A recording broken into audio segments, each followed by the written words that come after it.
ګرانو کتونکو ګلوبل سمود فلوټیلا دې ټایم کې په انتهایی خطرناک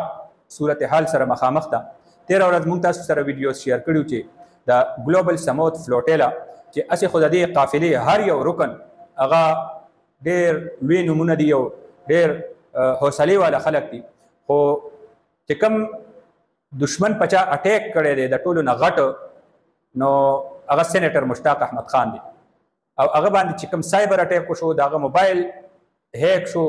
او د نښه کول نشانه جوړولو چې کوم کوشش شوی دی هغه موبایل هغه تاسو به صحیح کړی سمندر ته یې وغورځولو او د دغې نه پس د هغه مکمل چې کوم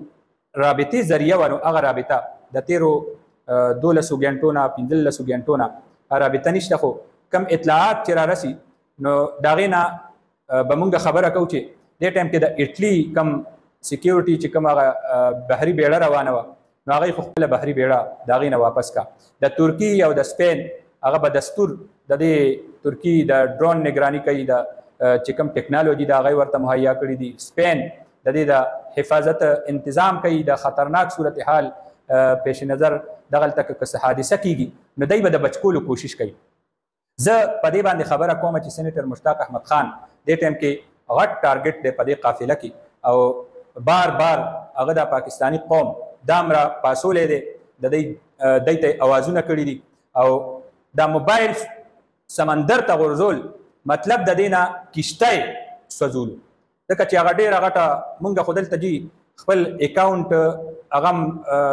د هغې هیک کولو ته تیار نه یو، هغې راسره غمي چې بلاک بشي بند بشي ریچ به یې راله کم کړي او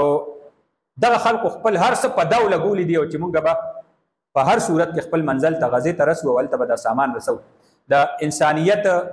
یو غټه قافله، د استقامت یو غټه قافله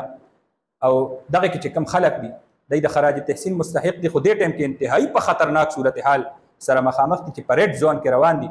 او د چې کوم اطلاعات دي، کوم سابقه، کومه تجربه ده، کوم ځایونو کې د سابقه فلوټیلا هغه نشانه شوې وه، په هغې باندې حمله شوې وه نو هغه زون کې روان دي، عالمي حالات دي. نو الله تعالی نه به دعا کوو چې خدای پاک دا قافله به حفاظت خپل منزل ته ورسوي. سینیټر مشتاق احمد خان ټول قوم ته اپیل کړی دی چې هرې طبقې خلک هر څه کار کوئ، که تاسو په سوشل میډیا باندې کولی شئ، که تاسو په روډ کولی شئ، که تاسو په خپل دفتر کې کولی شئ، تر دې پورې چې په خپل جیب باندې ته جنډه لګولی شئ، په خپل سوشل میډیا اکاونټ باندې आवाज اوچتولی شئ، خپل دفتر کې په یو دیوال فوټو چسپا کولی شئ، د فلسطین جنډه لګولی شئ. نو دې اپیل کړی دی چې خلک قوم دی आवाज اوچت کړي، حکومت باندې دې هم پریشر راوړي، عالمي ادارو باندې دې هم پریشر راوړي د دې د سکیورټي او د تحفظ ضمانت اخیستو او دې سره سره علما کرامو ته ډېر غټ اپیل کړی دی. جمعه روانه ده او دا قوم دا لویه قافله د استقامت دا غټه قافله دې ټایم کې ډېر په خطره کې ده او دې سره